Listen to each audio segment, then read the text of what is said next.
In this video, I'm gonna show you how to install Kali Linux on a VirtualBox. For those who don't know what VirtualBox is a software that you can run any operating system virtually on your host machine. As you see, I have a Mac host machine and Linux and Microsoft operating system on my VirtualBox.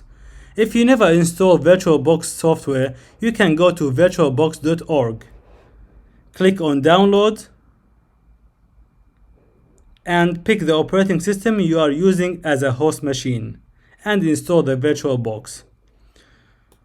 When you open your VirtualBox, it's gonna look like this. The only thing that VirtualBox needs is the ISO file of the operating system you need to run on the VirtualBox. In today's video, we will install Kali Linux operating system in our VirtualBox.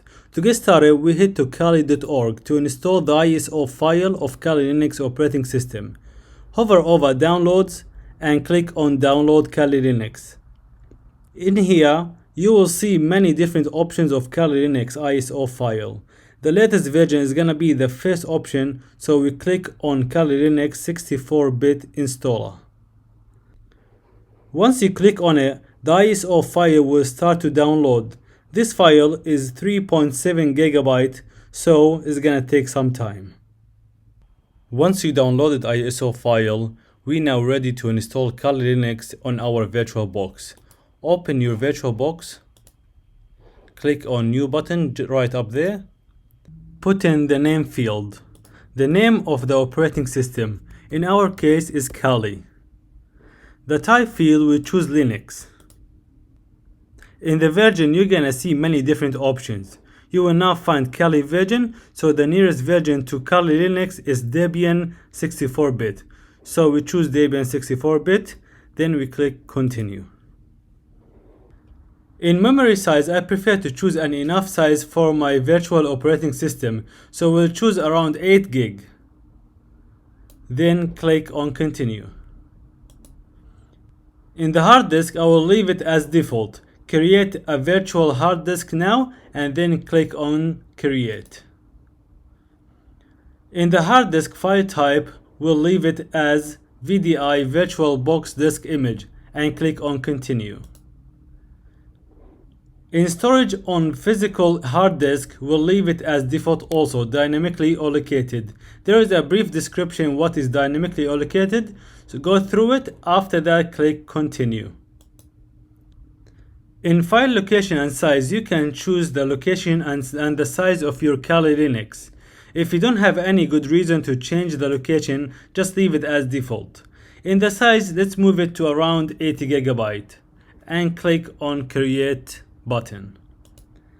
Now you created virtual machine in your VirtualBox manager.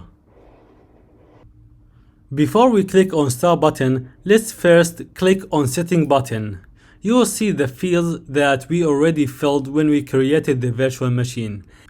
And it's changeable, which means you can change the settings anytime. Just go to Advanced tab, and for shared clipboard and drag in fields, we change them to bidirectional option. The option will enable you to drag the files from your host machine to Kali Linux virtual machine and vice versa. In the description, you can put your description, and in the disk encryption, just leave it as default.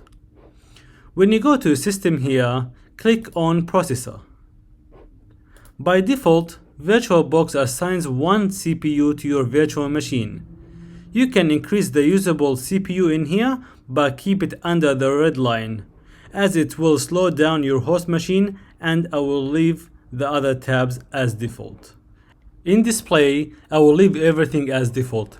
Let's now move to storage. The storage item menu is important. In this section, we will provide the ISO file location, so we click on the empty disk option here, and then click on the CD icon, and then click on choose disk file. And browse where you downloaded Kali Linux ISO file. Click on the ISO file and click open. And now the ISO file been injected inside VirtualBox. After you successfully injected the ISO file, we keep every other tab as it is for now, but you can change them if you're not happy with the default settings. So now click on OK. So now let's start our virtual machine. You click on Kali and then click Start. Now we're gonna start the installation for Kali Linux. You will see this kind of window. In here there is a few ways of installing Kali Linux, but the most popular one is graphical install and is selected by default. If it's not selected by default, you can use the arrow key to move to the location where you highlight the graphical install option and then press enter. Now we start the installation of Kali Linux. Now you will see the language window, which you can select the language you want to install Kali Linux. In my case, I will choose English and then click on continue. In this window, you're gonna select your location. By default, it's on United States, but you can choose any location in here. In my case, I will leave it as default and click on continue.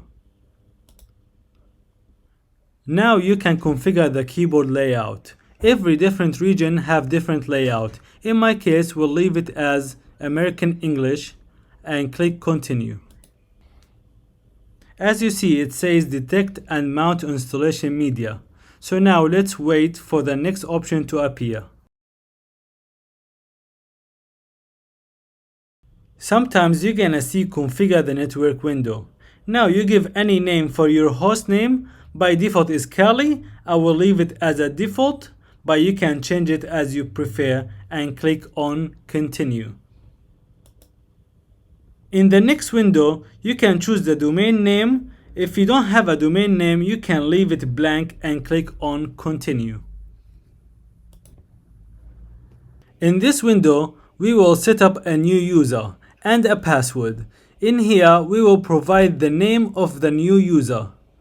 I'm gonna choose Steve as it is my name, but you can choose any username you want and click continue. Now the username will be selected of what you given in the previous window. I will leave it also as default and click continue. In here, we will set the password that we will use to log into your Kali Linux.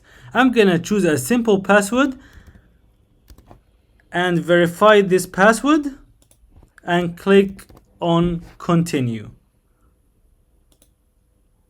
In here we will configure the clock. I'm gonna choose Central Region and click on continue.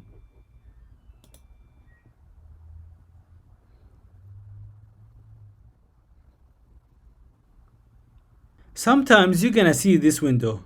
I'm gonna choose guided use entire disk as it is by default and click continue and click continue again. For partition disk window, I'm gonna choose all files in one partition. I will leave it as the recommended option and click continue. Choose finish partition and write changes to disk and click continue. In this option, write the changes to disk. I will choose yes and click continue.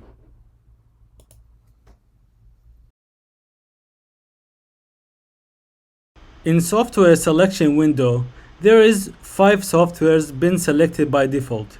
If you want to install other software, you can check the checkbox. But don't worry, if you need a specific software later, you can install it using Kali terminal and click continue. In this stage, we have to wait for some time for this process to finish. In this window, install the grub bootloader on a hard disk. I will select yes and click continue. In here, device for bootloader installation, I will choose dev SDA and click continue.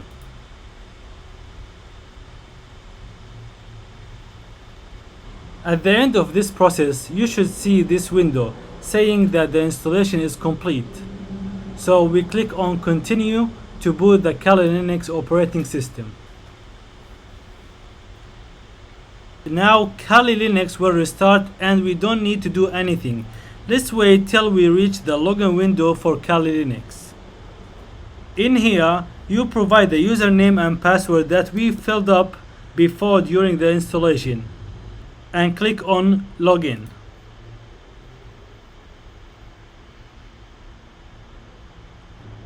Now the installation is complete. This is a Kali Linux desktop. This is all for this video. Hope you like it and find it useful. Please give me a thumbs up and subscribe to my channel. Bye for now.